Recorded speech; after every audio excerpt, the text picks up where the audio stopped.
So now let's start implementing that chat history related feature so that our chatbot will be looking at our previous messages while answering our new question.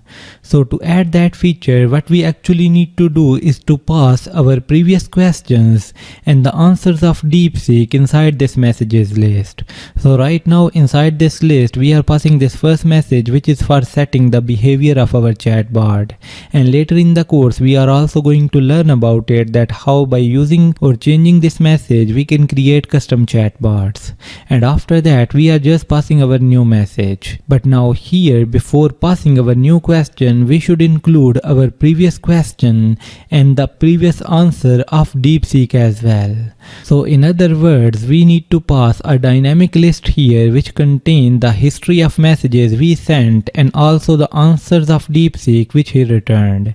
And to do that we can declare a list above. So here let's declare a list, and then we need to specify the data type of this list. So in this case, this list should be containing objects of these types. So you can notice that this object is actually a map because it is containing the values in key value pairs. So this is the key and this is the value. Similarly, this role is key and the system is the value. So this list will be of type map. So specify map here, and then when we create a map we need to specify the data type of key and the value. So for this map the key will be of type string, so here specify the key to string, and then for value we can specify object. And here for the value we can also specify string, because you can notice these are mostly strings, but we are specifying an object here, and by doing that we can also pass other data types as the value of this map. So now after declaring it we can name it like chat history, and then it will be an empty list. So after declaring this chat history, we need to include this first object or this first message inside this history, because this is for setting the behavior. So this will always be the first message. So let's simply cut it from here and we can simply paste it inside this history. And after that what we can do is to remove this array from here, and instead of that we can pass our chat history here. And after doing this, inside this chat history we need to include the current question of user, and we are going to do that after inserting the message inside this messages list. So here above this messages.insert, what we can do is to call this chat history.add, and then inside it we can specify a map.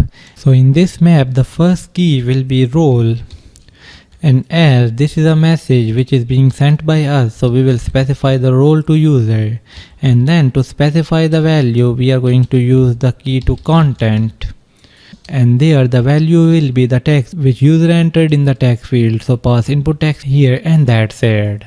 So now when user will gonna type his question here and click on the send button, this ask DeepSeek will be called, and inside it we are firstly getting the text which user entered here, and then we are adding a new object inside chat history.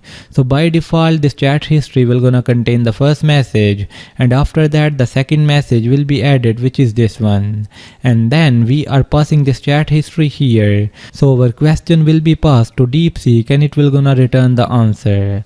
But now when we are going to pass the next question, then another object will be added inside chat history. So it means that this time we are passing our previous question and new question to DeepSeek model, so it knows about our previous question. Similarly, it is important to include the answer of DeepSeek inside this chat history as well. And to do that we can simply copy this line, and here before inserting a message inside messages list we can add it, and there we need to specify the role to assistant, because this is a message or answer of DeepSeek, and then in the content we can specify this result. And that's it. So now after making these changes, let's simply restart our application and test it using the same scenario, and we will see it is now looking at our previous conversations and it will gonna answer about this question, what about 100. So now our application is restarted, so let's ask the same query. And there you can see we got the answer from DeepSeek. So let's ask a follow-up question.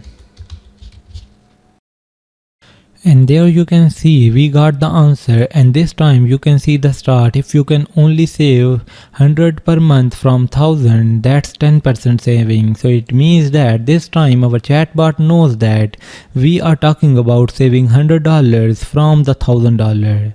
So it means that it is looking at our conversation history and it is answering the question based upon the context.